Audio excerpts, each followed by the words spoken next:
झारखंड की सत्ताधारी गठबंधन की अगुवा पार्टी झारखंड मुक्ति मोर्चा यानी जेएमएम ने रविवार को पेश किए गए केंद्रीय बजट को लेकर केंद्र सरकार पर जोरदार हमला बोला है। जेएमएम का आरोप है कि इस बजट में न सिर्फ झारखंड बल्कि आदिवासी बहुल राज्यों, किसानों, युवाओं और गरीब तबके को पूरी तरह नजरअंदाज किया गया है। पार्टी ने अपने आधिकारिक एक्स हैंडल पर प्रतिक्रिया देते हुए इस बजट को आजाद भारत का अब तक का सबसे कमजोर बजट बताया। जेएमएम ने 5 अहम बिंदुओं के जरिए ये बताने की कोशिश की कि आखिर क्यों ये बजट आम जनता की उम्मीदों पर खरा नहीं उतरता।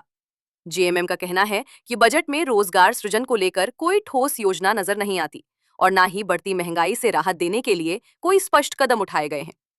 किसानों की आमदनी बढ़ाने को लेकर भी बजट में कोई खास प्रावधान नहीं किया गया है।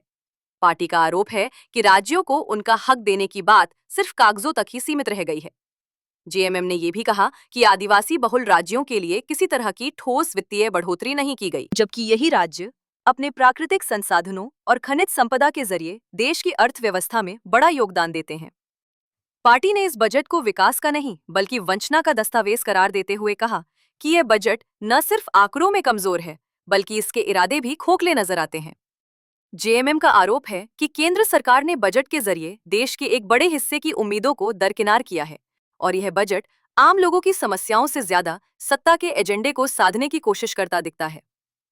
वहीं दूसरी ओर झारखंड में बीजेपी ने केंद्रीय बजट की जमकर तारीफ की है और जेएमएम के सभी आरोपों को सिरे से खारिज कर दिया है।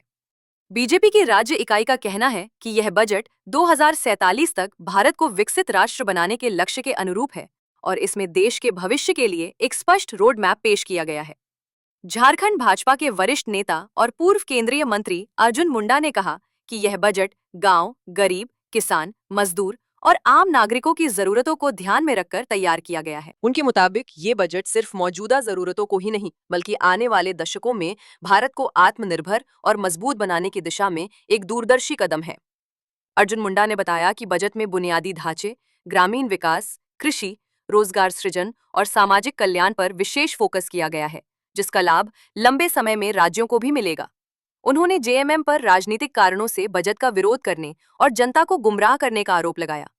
बीजेपी का कहना है कि केंद्र सरकार सभी राज्यों के संतुलित विकास के लिए प्रतिबद्ध है और ये बजट उसी सोच को दर्शाता है। कुल मिलाकर केंद्रीय बजट को लेकर झारखंड की राजनीति में सत्ताधारी जेएमएम और विपक्षी बीजेपी के बीच तीखी बयानबाजी देखने को मिल रही है। जहां जेएमएम इसे झारखंड और आदिवासी राज्यों के साथ अन्याय बता रही है, वहीं बीजेपी इसे विकसित भारत की दिशा में एक मजबूत और दूरदर्शी कदम करार दे रही है। आने वाले दिनों में इस मुद्दे पर सियासी घमासान और तेज होने के आसार हैं।